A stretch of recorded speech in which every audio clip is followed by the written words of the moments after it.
Good morning student. आज हम लोग नया टॉपिक शुरू कर रहे हैं।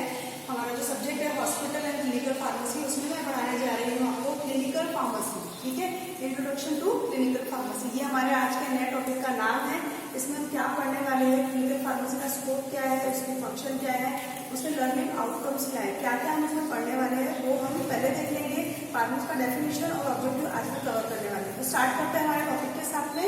सबसे पहला है क्वेश्चन क्या आता है, देखो लर्निंग आउटकम्स में मैंने लिखा है पॉसिबल क्वेश्चन, दोनों का मीनिंग एक ही होता है। ये चैप्टर से आप क्या क्या पढ़ने वाले हैं, आपको क्या क्या पढ़ने को मिलने वाला है। तो define clinical pharmacy and functions. Second question आता है एग्जाम में, right objectives of clinical pharmacy. और थर्ड क्वेश्चन आता है right qualities of clinical pharmacist. और फोर्थ नंबर पे draw the diagram of and working functions of clinical pharmacist. तो ये मैं बारी बारी से लेने वाली हूँ। आज स्टार्ट करते हैं डेफिनेशन ऑफ क्लिनिकल फार्मेसिज्म। तो क्लिनिकल फार्मेसी का मतलब क्या होता है, पहले मैं आपको शॉर्ट में एक डेफिनेशन जो है वो बताती हूँ। दोनों में से कोई सी भी डेफिनेशन आप लिखेंगे आपको मार्क्स मिलते हैं। ठीक है, it is a branch of science of pharmacy which is concern with various aspect of patient care and deals with not only the dispensing and drugs but also advising the patient on safe and rational use of drugs. आप इसको समझ लेंगे। It is a branch of pharmacy जो mainly deal करते हैं किसके साथ में, अभी तक आपको पता था फार्मासिस्ट क्या करने वाला है, सिर्फ और सिर्फ डिस्पेंसिंग का काम करने वाला है। सिर्फ फिजिशियन के प्रिस्क्रिप्शन को लेकर उसके मेडिसिन निकाल कर देना, बिलिंग करना, यही उसका काम था, ये आपको पता था। लेकिन ये कैसा होगा, ट्रेडिशनली ऐसा होता था। लेकिन मॉडर्न साइंस, मॉडर्न जो टेक्निक्स है उसके एस्पेक्ट को ध्यान में रखते हुए उन्होंने क्या किया है, वहां पर उसके फंक्शनिंग को बढ़ा दिया है। किस रिगार्ड में बढ़ाया है, regarding the advising the patient about the safe and rational use of drug. तो अभी उसका काम सिर्फ ये नहीं रह गया है कि सिर्फ डिस्पेंसिंग करेगा, अब उसका और अच्छा इम्प्लीमेंट और अच्छा अपग्रेडेशन हो गया है। वो क्या कर सकता है, एडवाइस कर सकता है about the patient, advising the patient about the safe and rational use of drug. मैंने सेफ का मतलब आपको बताया था कि without the ADR, adverse drug reaction, और विदाउट द ड्रग इंटरेक्शन, उसको हम कहते हैं सेफ। और रैशनल मतलब जितना रिक्वायर्ड डोज है उतना ही, उसका मतलब होता है clinical pharmacist.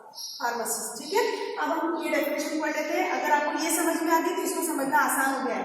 It is the new born discipline that carries traditional hospital pharmacist from product oriented approach to patient oriented approach. वही बताया है मैंने जो आपको बताया कि अभी हम मेडिसिन जो प्रोडक्ट है उसके ऊपर फोकस के साथ साथ अब पेशेंट ओरिएंटेड अप्रोच अपना रहे हैं to ensure maximum wellbeing of patient which is on drug therapy. समझा देती हूँ उसको मैं। उन्होंने क्या बोला है, पेशेंट जो फार्मासिस्ट है, क्लिनिकल फार्मासिस्ट है, सिर्फ और सिर्फ प्रोडक्ट ओरिएंटेड अप्रोच नहीं अपनाएगा, उसको पेशेंट ओरिएंटेड अप्रोच अपनाना है। मतलब पेशेंट की केयर के लिए अपना बेटर देने के लिए वो पेशेंट ओरिएंटेड हो जाएगा कंप्लीटली, ताकि मैक्सिमम वेलबींग और मैक्सिमम पेशेंट केयर में उसका रोल वो प्ले कर सके। समझ में आ गया क्लिनिकल फार्मासिस्ट की या क्लिनिकल फार्मेसी की डेफिनेशन समझ में आ गई। ये मॉडर्न डिसिप्लिन साइंस है, ठीक है, जिसमें ट्रेडिशनली डिस्पेंसिंग नहीं होगी, डिस्पेंसिंग के साथ साथ वहां पर क्या होने वाला है, advising the patient about the safe and rational use of drug. तो ये डेफिनेशन है, आप इसको अच्छे से 1 नंबर के लिए आती है एग्जाम में, और कई सारे फंक्शंस के साथ में, ऑब्जेक्टिव के साथ में पूछते हैं। अब हम देख रहे हैं objective of clinical pharmacy. Objective का मतलब होता है उनकी वर्क पॉलिसी, उनके कौन से मेन आधार स्तंभ है जिसके ऊपर वो काम करने वाले हैं। सबसे पहला वो कैसे काम करेंगे, देखो लिखा है assist physician for prescribing and monitoring of drug therapy. Pharmacist assist कर सकता है, लिखना नहीं है, असिस्ट करना in writing the prescribing and monitoring of drug therapy. जो भी थेरेपी पेशेंट को दी जा रही है उसको क्या करना है, असिस्ट करना है। Second, to assist nurses in administering medication. Ultimately nurses जो है एडमिनिस्ट्रेशन का काम कर रही है, पेशेंट को दवाइयाँ दे रही है, तो उसको भी क्या करना है, असिस्ट कर सकता है, ध्यान दे सकता है कौन सी दवाइयाँ किस तरीके से देना है, क्या उनका रूल्स ऑफ एडमिनिस्ट्रेशन है, क्या उसमें कॉन्ट्राइंडिकेशन है, वो सब उसको पता रहेगा। और थर्ड नंबर पे, to increase patient role in drug use. Patient को प्रमोट करना है, जैसे मैंने कॉम्प्लायंस पढ़ा था, पेशेंट कॉम्प्लायंस, फिजिशियन की पूरी इंस्ट्रक्शन को फॉलो करना मतलब कॉम्प्लाई करना।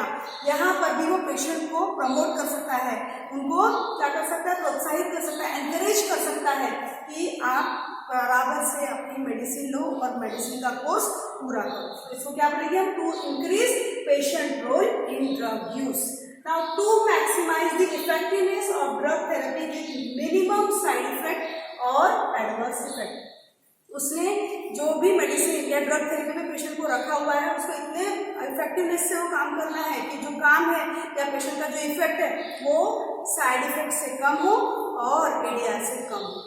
इफेक्टिवनेस बढ़ाना है towards the drug therapy. Fifth number पे लिखा है to decrease patient non compliance. Patient non compliance का मीनिंग आपको बता चुकी हूँ। जब पेशेंट फिजिशियन की इंस्ट्रक्शन को फॉलो नहीं करता है तो यहाँ पे हमको वो चांस डिक्रीज करना है बाय एडवाइसिंग, बाय काउंसलिंग, ठीक है, थ्रू पेशेंट काउंसलिंग। देखो लिखा भी है पेशेंट काउंसलिंग के जरिए क्या डिक्रीज हो जाएगा, पेशेंट नॉन कॉम्प्लायंस। पेशेंट के डाउट दूर होंगे और जब उसके डाउट दूर होते हैं तो वो कॉम्प्लाई करने लगता है, ठीक है। नाउ 6 नंबर पे to study drug therapy and maintain its record. Drug therapy को स्टडी कर रहा है, रिकॉर्ड्स मेंटेन करने का काम कर रहा है, ताकि अभी रिकॉर्ड्स मेंटेन करने की वजह से क्या फायदा होने वाला है, एडीआर और ड्रग इंटरेक्शन जो है उसको वो रिपोर्ट कर पाएगा, उसकी रिपोर्ट तैयार करके पीटीसी को और फिजिशियन को भेज पाएगा। तो आप अभी देख रहे हैं हमने ये 6 जो ऑब्जेक्टिव्स पढ़े हैं इसमें हमारा फार्मासिस्ट है वो बहुत ज़्यादा अपग्रेड हो गया है। ट्रेडिशनल डिस्पेंसिंग के जरिए वो सिर्फ वहीं तक सीमित नहीं रह गया, उसने अपने आप को अपग्रेड किया है और ये 6 नंबर के रोल्स उसके ड्यूटी में ऐड हुए हैं। समझ में आ गया आपको?